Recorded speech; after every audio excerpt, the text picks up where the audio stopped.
We'll be testing cardiorespiratory endurance also, and the definition of cardiorespiratory endurance is it's the ability of the cardiorespiratory system, so your heart, lungs, and then all your veins and arteries to supply oxygen-rich blood or oxygenated blood to working muscles during prolonged aerobic activity.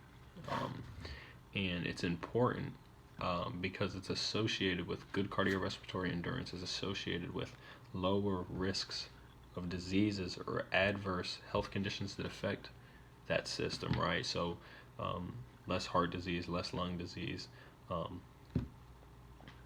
blood pressure issues, those diseases are the risk is reduced when you have good cardiorespiratory endurance. And also intuitively it enables a person to have a greater aerobic work capacity.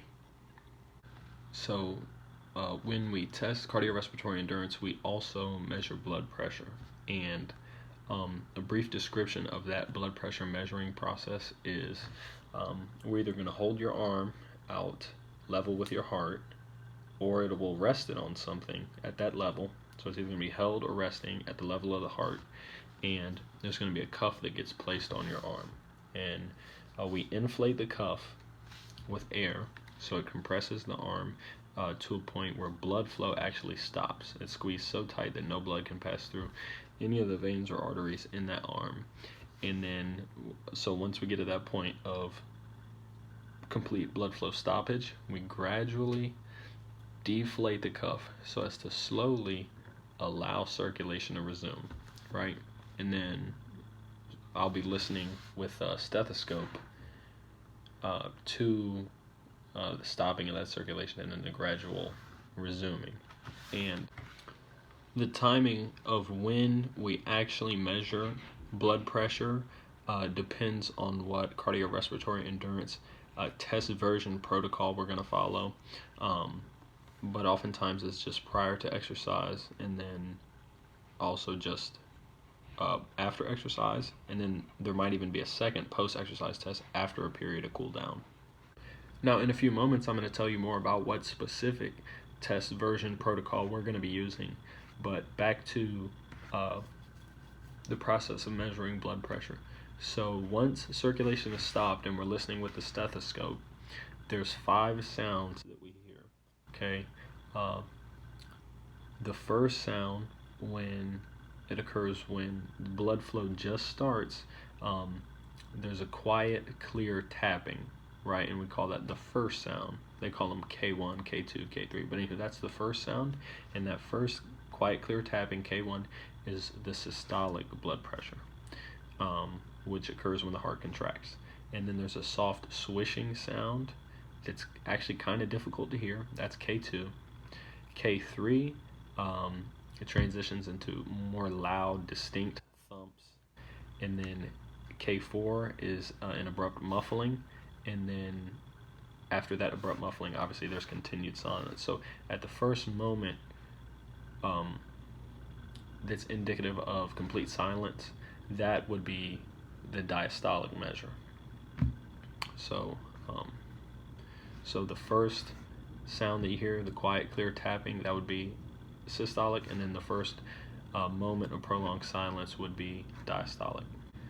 Okay, and now the blood pressure response that we expect to see, right, that's induced by activity or exercise is very similar to heart rate in the way that it's going to be elevated, right? Blood pressure is always elevated with physical activity, but specifically systolic blood pressure will increase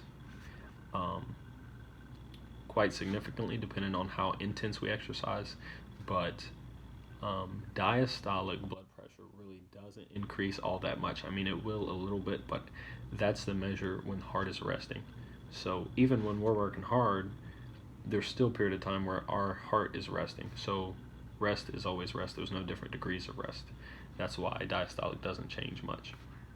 So the actual protocol for the activity test that I will administer basically we're going to calculate your age predicted heart rate max, which is just the number 220 minus your age in years, and then we also calculate a range, 50 to 70% of that age predicted heart rate max. We're going to get you on the treadmill, but before you start moving with the exercise or the test, we're going to measure your heart rate and your blood pressure on the treadmill before we start, and then we're going to put a heart rate monitor on you, so we have a continuous heart rate monitor. And then we're going to have you warm up, so to speak. The goal of this warm up session I'm describing is to get your heart rate to fall into somewhere in the 50 to 70% range that we calculated. And then that'll probably, depending on the individual, you'll have to walk probably anywhere from 2 miles an hour to 4 miles an hour speed, 0% grade, no incline, for 2 to 3 minutes. And then if your heart rate doesn't fall in that range, we'll adjust the speed. Never the incline in this first adjustment, but we're either going to slow the speed down if you're too high heart rate, or increase the speed a little bit to bump up your heart rate to get it to fall in that range. And once it does fall in that range, we're going to maintain the same speed, but we're going to increase the percent grade incline by 5%. And then so once we do that 5% incline, you're going to walk for 4 to 5 minutes, and then we're going to take a steady state heart rate measure, which means we're going to measure your heart rate 30 seconds apart, and the reading in beats per minute have to fall within 5. So if you get say 80 and 90, we wouldn't consider that a steady state heart rate. It would have to be 80 to 85 or 82 to 87. And then we're going to take your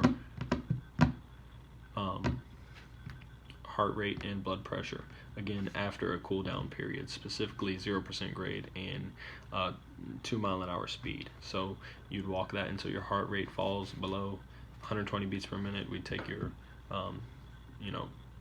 recovery heart rate and blood pressure, and that would be the end of the test as far as what you'd have to do.